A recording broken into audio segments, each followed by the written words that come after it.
네, 기도하겠습니다. 하나님 감사합니다. 오늘 말씀을 통해서 우리의 눈과 귀가 열리고 우리의 영혼이 깨어나며 우리의 삶이 변하는 역사가 일어나게 하여 주옵소서. 무엇보다도 오늘 이 시간을 통하여 우리가 만나고 경험한 주님의 이야기가 나와 상관이 없는 다른 사람의 이야기가 아니라 나의 이야기, 나의 신앙이 될 수 있도록 우리의 영혼과 우리의 삶을 감찰하여 주시옵소서. 우리 구주 예수 그리스도 이름으로 기도하옵나이다. 아멘. 저는 옛날 이야기들을 좋아합니다. 옛날 이야기들은 보통 이렇게 시작을 하죠. 옛날에. 그리고서 어떤 사람이나 동물이 소개되면서 이야기가 전개됩니다. 흥부와 놀부 이야기를 보면요, 이렇습니다. 옛날에. 그 다음에 어떻게 되죠? 흥부와 놀부라는 형제가 살았는데, 이런 식으로 이야기의 캐릭터들이 소개가 되고 그 캐릭터 간의 관계에 의해서 이야기가 전개가 됩니다. 그런데 이런 흥부와 놀부처럼 우리가 어릴 때부터 들어왔던 이야기들은요, 우리가 지금도 잘 알고 있다고 생각하고 있지만 생각보다 기억나지 않는 부분들이 있습니다. 예를 들어 볼게요. 이 흥부와 놀부 중에서 동생인 흥부는 바보처럼 착하고 놀부는 정말 못된 사람입니다. 놀부가 얼마나 못됐냐면요, 놀부가 저질렀던 악행들이 여러 가지가 소개가 됩니다. 자, 뭐였는지 기억나시나요? 아마 동생 흥부를 괴롭힌 거랑 이 죄비다리를 부러뜨린 이것은 기억나셔도 놀부가 구체적으로 어떤 악행을 저질렀는지 기억하시는 분들은 많지가 않을 겁니다. 자, 이런 짓을 저질렀습니다. 장마 논에다가 물길 막고, 논두렁에 구멍 뚫고, 호박에 말뚝 박고, 제사술에 오줌 싸고. 자, 그리고 화장실 갈 때 그 큰 거에 관해서 이 변에 관련된 악행이 좀 많습니다. 우물 밑에 똥 싸기, 갓난아기 똥 먹이기, 똥 싸는 놈 주저앉히기. 그리고 좀 심각한 악행도 많습니다. 임산부 배를 차기, 비구니 겁탈하기, 남이 쌓아놓은 곡식에 불 지르기, 묘지를 이장하는데 뼈 감추기. 참 못된 사람이죠. 아마 이 흥부와 놀부 이야기가 만들어졌던 이 조선시대에 행해졌던 온갖 나쁜 짓들은 다 모아서 이 놀부라는 캐릭터를 만든 게 아닌가 하는 생각이 들 정도입니다. 그 정도로 이 놀부는 참 못된 캐릭터죠. 이 놀부가 저지른 이 악행들, 어렸을 때는 여러분들도 다 들어보셨던 이야기일 겁니다. 그런데 지금 제가 말하니까 이랬었구나 하고 기억나시는 분은 거의 없으셨을 겁니다. 그렇죠? 저도 이 설교 준비하려고 인터넷으로 찾아보고서 참 이런 게 있었구나 하고 기억이 났지 거의 다 까먹고 살았습니다. 호박에 말뚝 박은 거랑 똥 싸는 놈 주저앉힌 것 빼고는 기억이 거의 가물가물했습니다. 자, 제가 무슨 얘기를 드리고자 하면요, 어떤 이야기든 간에 한참 들을 때는 그 디테일한 내용이 하나하나가 재밌어서 듣는데 다 듣고 나서 시간이 한참 지나면 그 디테일한 내용들은 거의 다 기억이 나지 않게 된다는 겁니다. 그냥 이야기의 결론과 주제만 기억이 나고 그 결론이 도출되기까지 필요한 그 굵직굵직한 내용들 외에는 거의 다 까먹는다는 겁니다. 자, 이 흥부와 놀부 이야기를 생각하면은, 자, 어떤 게 기억나죠? 놀부가 흥부에게 돌아갈 유산을 다 빼앗고 쫓아냈던 거랑, 그러다가 흥부가 제비다리 고쳐줘서 말 그대로 대박이 났던 거, 그리고 놀부가 이걸 어설프게 흉내냈다가 쪽박을 찼었던 그 권선징악의 결과만 우리가 지금 기억하고 있지, 아까 얘기했던 놀부가 무슨 악행을 저질렀고 흥부가 어떤 미담을 갖고 있는지는 다 까먹게 된다는 이야기입니다. 자, 제가 이거를 왜 이야기하고 있냐면요, 오늘 읽은 본문, 사도행전 본문을 이해함에 있어서 이 이야기라는 것의 속성을 잘 알고 있는 것이 굉장히 중요하기 때문입니다. 오늘 읽은 이야기는 여러분도 다 아실 겁니다. 바로 사도 바울에 관한 가장 유명한 이야기죠. 사도 바울은 아시다시피 예수님께서 떠나시고 난 후에 활동했던 그런 사도였기 때문에 예수님을 직접 만난 적이 없었습니다. 그래서 사도 바울은 예수님과 함께 했던 그 12 제자들에게 본의 아니게 컴플렉스를 가지고 있었습니다. 아무리 사도 바울이 똑똑하고 유능해도 예수님을 전하는 데 있어서 예수님과 오랫동안 동고동락했던 제자들을 당해낼 방법이 없었던 거죠. 자, 그렇다고 사도 바울이 포기할 수는 없었겠죠. 원래 서울 가본 사람과 안 가본 사람 둘이서 서울에 대해서 얘기하면 누가 더 서울을 잘 알죠? 마찬가지였습니다. 예수님을 곁에서 지켜봤던 제자들보다도 사도 바울이 더 예수님에 대해서 잘 안다고 자부했습니다. 거기다 사도 바울은 예수님에 대해서 특별한 경험을 가지고 있었죠. 그게 바로 오늘 본문의 이야기입니다. 다 아시는 이야기예요. 자, 바울은 예전에 사울이라고 하는 이 히브리 이름으로 활동하고 있을 때 예수님을 따르는 신도들을 박해하던 사람이었습니다. 그러다가 오늘날 시리아의 수도인 이 다마스커스, 성경에서는 다메섹이라고 부르는 도성을 지날 때였습니다. 갑자기 밝은 빛이 비추면서 바울과 그의 동료들을 땅에 엎드러뜨리더니 곧 그 빛 안에서 히브리 말로 사울아 사울아 내가 어찌하여 박해하느냐 하는 목소리가 들렸습니다. 그러자 바울이 주님은 누구십니까? 하고 물어보니까 그 목소리는 나는 내가 박해하는 예수라 하고 대답합니다. 그리고 바울은 예수님으로부터 예수님을 이스라엘과 이방인들에게 증거하는 증인이 되게 함이라고 말을 하고 있는 거죠. 자, 이 바울의 회심 이야기 다 아시는 스토리일 겁니다. 그런데 우리가 아는 이 바울의 회심 이야기는 사도행전 9장에 나오는 이야기고요. 오늘 읽은 본문은 26장입니다. 자, 실제로 이 바울의 회심 이야기는 사도행전에 총 3번 등장합니다. 이 9장에서는 실시간으로의 이야기로 등장하고요. 22장과 26장에서는 바울이 재판정에서 자기를 변론하는 입장에 섰을 때 어떻게 해서 자신이 예수를 따르는 자가 되었는지, 특히 어떻게 해서 예수 믿는 사람을 핍박하던 자신이 이제는 그 예수를 증거하기 위해서 이렇게 온 힘을 다하는 사람으로 변했는지 자기의 그 특별한 경험을 회상하면서 이렇게 얘기를 하고 있는 겁니다. 자, 그런데 제가 아까 옛날에 들은 이야기의 특징이 뭐라고 했죠? 이야기의 그 주제와 결론을 확실히 기억하는 데 반해서 그 디테일이 점점 가물가물해진다는 겁니다.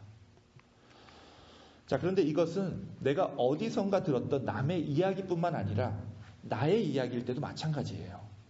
내가 겪은 일이라고 해서 전부 다 기억하고 있는 게 아니죠. 가령 지난주 주일날 여러분이 뭐 했는지, 뭐 먹고 누구 만났는지 시간별로 말하라고 하면 바로바로 기억나시지 않을 겁니다. 그런데 우리가 그날 밤에 좀 특별한 걸 했죠. 바로 부활절 칸타타를 했습니다. 그래서 그날 우리가 어떤 마음으로 칸타타를 준비했었고 어떻게 그 칸타타를 치르면서 오셨던 분들과 함께 얼마나 은혜를 받았는지를 떠올리시면 그때의 그 순간들을 제법 다 기억하실 수 있을 겁니다. 자, 이건 사도 바울도 마찬가지입니다. 그가 겪은 일이고 그 자신의 과거지만 그 모든 디테일들을 다 경험하고 기억하고 있는 게 아니죠. 그가 겪은 그 순간이, 다시 말하면 그가 그날 다메섹에서 예수님을 영적으로 만나고 그를 영접했던 그 경험이 지금의 사도 바울 자신에게 어떤 의미를 주고 있는지 확실하게는 알고 있지만 굳이 모든 것들 다 기억하고 있을 필요는 없었겠죠. 자, 그래서 9장에서 22장, 22장에서 26장으로 갈수록 그의 이야기가, 그의 기억이 보다 단순해지고 있습니다. 이 단순해진다는 게 나쁜 말이 아니죠.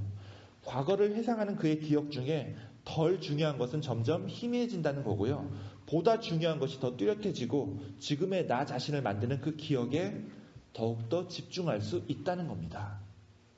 사도 바울의 경우에 처음 9장에서 그의 기억이 가장 생생하게 기록되고 있습니다. 그런데 그 당시에 다메섹에서 처음 그 일을 당했을 때 바울에게 있어서 가장 놀라웠던 게 어떤 일이었을까요? 자, 그 일이 닥쳤을 때 빛을 보고서 그의 눈이 멀게 됩니다. 그러다가 아나니아라고 하는 사람이 나오죠. 그 아나니아를 만나서 그의 눈을 뜨게 되는데요.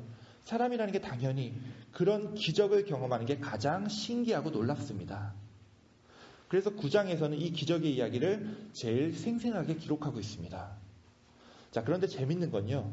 22장을 거쳐서 오늘 본문인 26장에 이르면 그의 회상 이야기에서 그가 눈이 멀었다가 다시 눈을 뜬 그 이야기가 아주 짧게 지나갑니다. 심지어 아나니아라는 인물은 26장의 회상에서 전혀 기록되고 있지 않습니다. 이게 무슨 말이냐면요. 바울은 처음에 예수님을 그 빛 가운데 만나고 그로 인해서 예수님을 핍박하고 박해하던 삶에서 예수님을 구주로 영접하는 삶으로 바뀌었었죠. 그리고 그때 그에게 있어서 가장 중요한 계기는 갑자기 나타났었던 그 빛으로 인해서 자기가 보지 못하게 된 것, 그리고 아나니아를 만나서 눈을 뜨게 됐던 그 기적의 사건들이 가장 중요한 순간들이었다는 겁니다. 원래 기적을 경험했다는 게 우리 기억에선 참 강렬한 사건이기 때문에 그렇죠.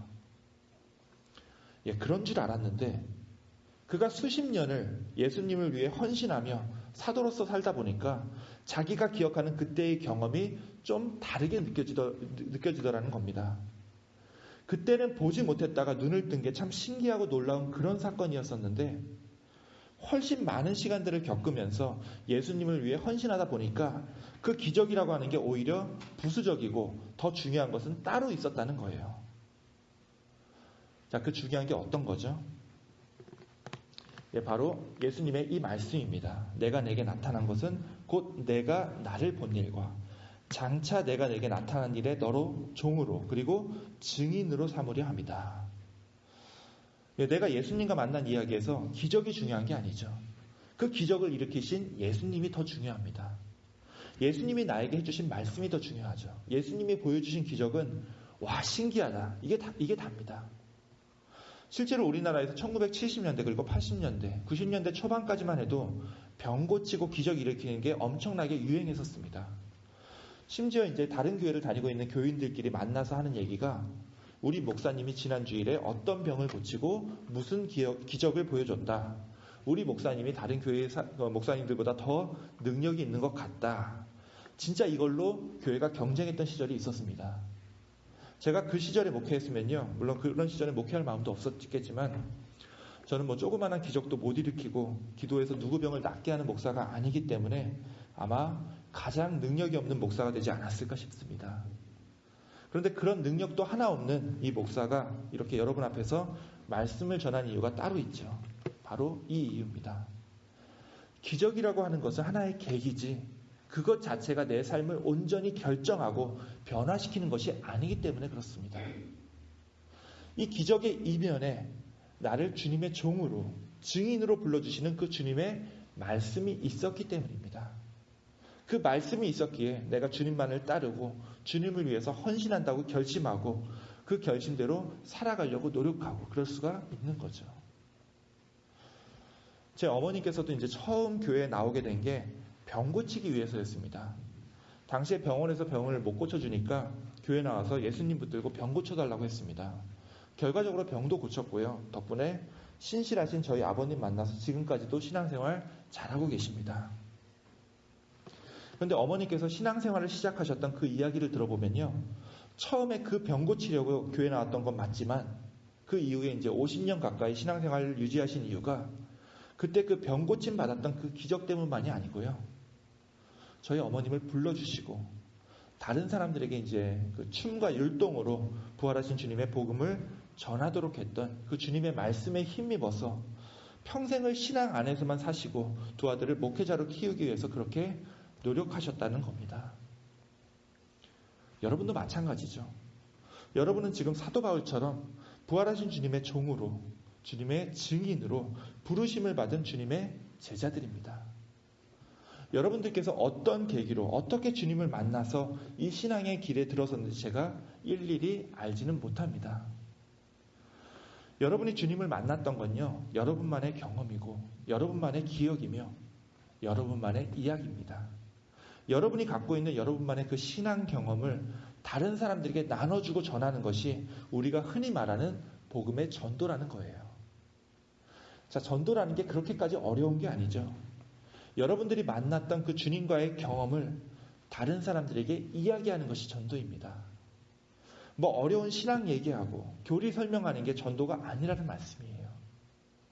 전도는요, 내가 주님을 만나서 내가 이러이러한 기적을 체험했다. 이게 아니고요. 내가 주님을 만나서 내 삶이 이렇게 변했다. 이렇게 바뀌었다. 이걸 이야기하는 게 전도라는 겁니다. 사실 다른 사람들에게 제대로 전도하지 못하는 이유는 한 가지입니다.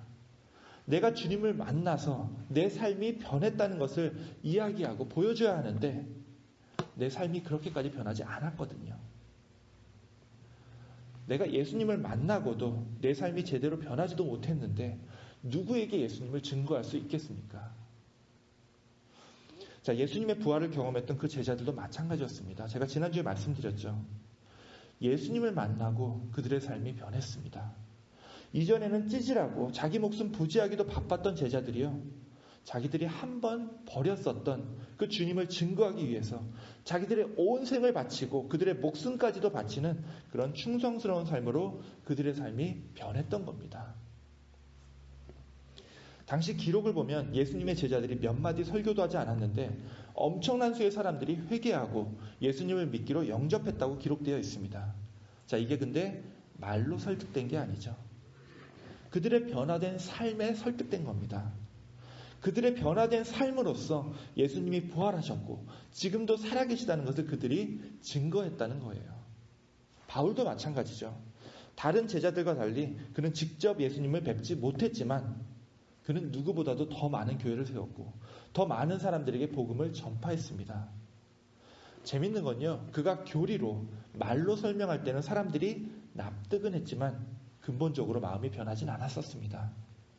자, 그런데 그가 다메섹에서 예수님을 만났던 그 이야기를 했을 때 그의 삶이 어떻게 변화되었는지 그 드라마틱한 이야기를 나눴을 때 사람들의 마음이 움직이기 시작했던 거예요. 오늘 본문에서도 그가 법정에서 얘기할 때도 예수님의 교리가 어떻고 성령이 어떻고 이런 얘기를 한 게 아니죠.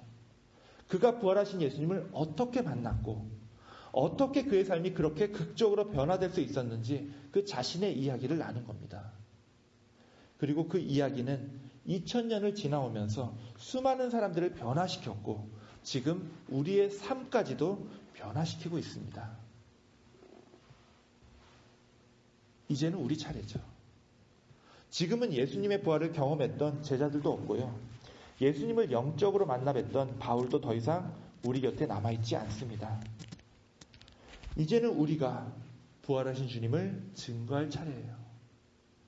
화려한 언변이 필요하지도 않고요, 신학적인 지식도 그렇게까지 요구되지 않습니다. 중요한 것은 단 한 가지죠. 바로 여러분의 변화된 삶이 먼저입니다. 여러분의 이야기는요, 여러분이 사랑하는 가족과 여러분의 이웃에게 우리 예수님을 전하는 도구입니다. 그 중에서도 여러분의 변화된 삶이야말로 다른 사람들을 설득하고 변화시키는 가장 강력한 무기예요.